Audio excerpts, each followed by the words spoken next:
তারেক রহমানের স্বদেশ প্রত্যাবর্তনের ক্ষেত্রে কোনো প্রতিবন্ধকতা সৃষ্টি করতে পারে। আইনের প্রতি শ্রদ্ধাশীল হিসাবে তারেক রহমান এই আইনি প্রক্রিয়ার সমাপ্তির মধ্য দিয়ে দেশে ফিরতে চান। কাজেই এটাকে আমরা কোনো ইস্যু করতে চাই না।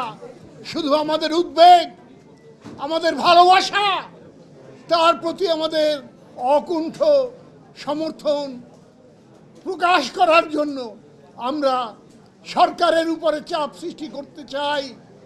সরকারের পক্ষ থেকে বলা হোক যে তার বিরুদ্ধে কোনো প্রতিবন্ধকতা নাই, তিনি স্বেচ্ছায় দেশে প্রত্যাবর্তন করতে পারেন।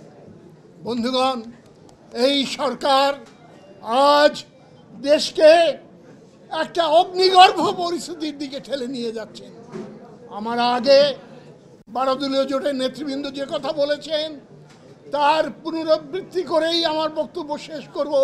সেটা হচ্ছে এই বাংলার গণতন্ত্র, স্বাধীনতা, সার্বভৌমত্ব আজ একই সূত্রে গঠিত।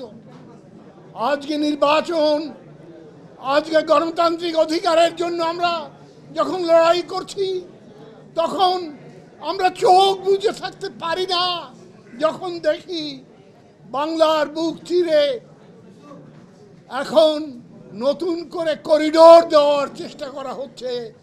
বিগত সরকারের আমলে ভারতের 5টা ফ্যাসিস্ট আওয়ামী লীগ সরকারের আমলে একবার যখন এই করিডোর দেওয়ার, এই প্যাসেজ দেওয়ার চেষ্টা চলছিল 7 সিস্টার্সের সঙ্গে, আমরা তখন তার প্রতিবাদ করেছি।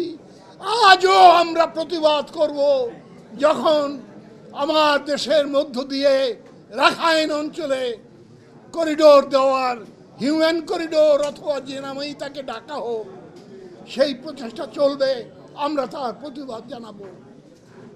এবং কি আশ্চর্য মিল আমরা খুঁজে পাই যখন তার পাশাপাশি দেখতে পাই চট্টগ্রাম বন্দর বিদেশি ব্যবস্থাপনায় দিয়ে দেওয়া।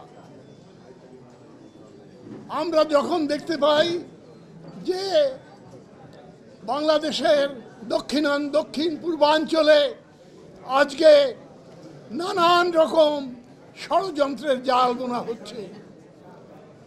আজকে সেন্ট মার্টিন দ্বীপ পর্যটকদেরকে নিষিদ্ধ করা হয়েছে পরিবেশের কারণে, ভালো কথা, আমরা সমর্থন করি, কিন্তু মনে এই প্রশ্ন জাগে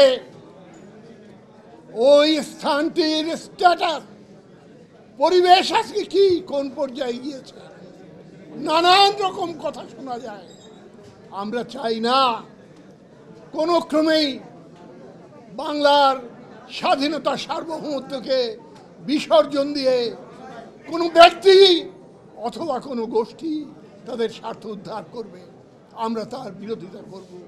মূলত এই কথাগুলি প্রেসের মাধ্যমে দেশবাসীকে জানাবার জন্য আজকে আমাদের জনসভা।